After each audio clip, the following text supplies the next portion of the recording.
just got a new application this week called Music.io. It's by Secret Base Design and it's an app for the iPad available in the iTunes store. For quite a while now there's been various sort of USB combination sound interfaces which allow you to sort of plug in the iPad. There's one by iConnectivity. In fact, I've got one there, one of the MIDI ones that they do, the iConnectivity 2 Plus.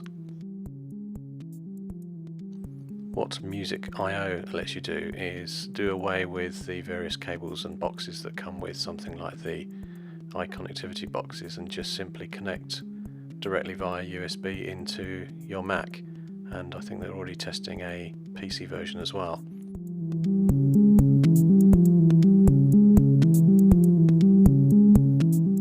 Music.io has a VST and an AU plugin, both of which I've loaded onto this Mac, and then I'm using a relatively low cost, simple, certainly not a Pro Tool application called Audio Hijack.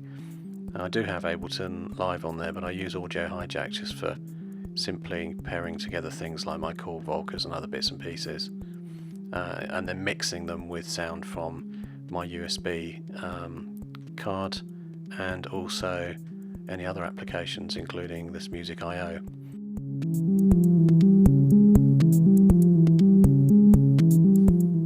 Sorry about the wobbly GoPro in my hand, but basically I'm just showing you there that I've got I could actually, in this Music Audio Hijack tool, take the sound from the application Music.io, which I'm not. I'm actually going from the plugin itself, which comes up in this app too.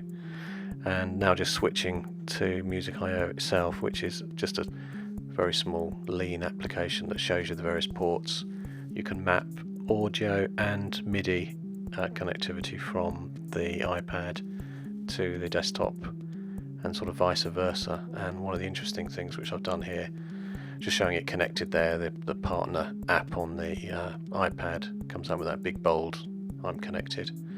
There's my iPad sync cable, just a lightning cable that's going directly into the back of the Mac, and I'm just showing that I've got USB launch pad there as well, which I'm using for the MIDI and using that on the various apps on the iPad.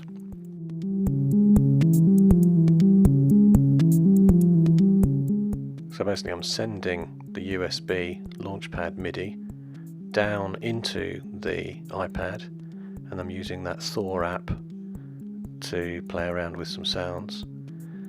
I'm using the actual keys on the screen obviously there, but I can also use the launchpad too because it's sending the MIDI signals into it.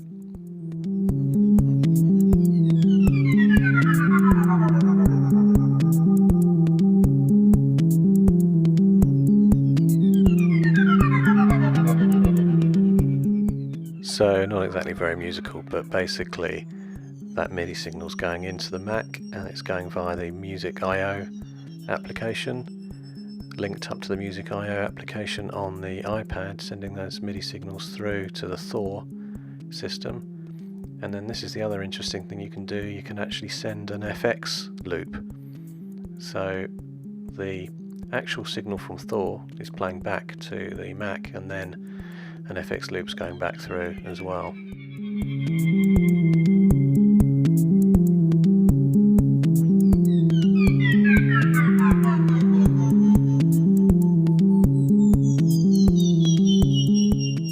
So that was a little gate on Turnada that I was adjusting, and that's which is a nice little FX app. So in fact I don't have Audio Bus loaded to sort of send effects between the apps on the iPad. It's coming back via Music.io, and you can't see it very clearly on the screen there, but there is a little icon on the other part of Turnada that shows you that it's linked up and hooked up into the Music.io app.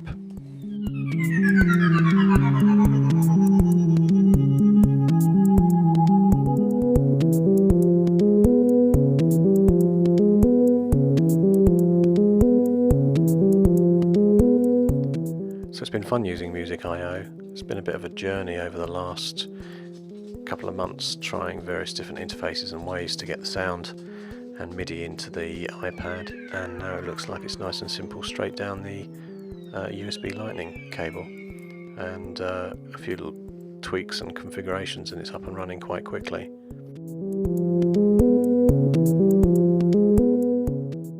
So I've already tested it with a variety of other things like Animoog and some other bits and pieces.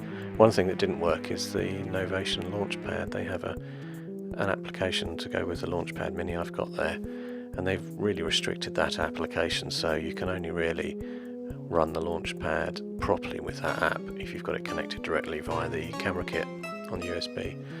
Otherwise all the MIDI signals work from it great, so I've been using it with other tools like Beatmaker 2 without any problems at all.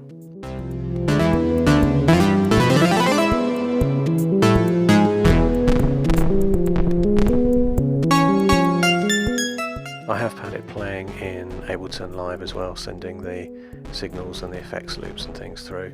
It takes a little bit more time than this audio hijack tool to set it up, but it works quite easily, and there's some nice instructions they've given you on their videos. So the fact that they've got MIDI and the effects loop and the sound coming through all digitally down the cable there, it's fantastic really. You've got sort of unlimited messing around you could do. So I'm still working on what my perfect setup will be. Thanks for listening.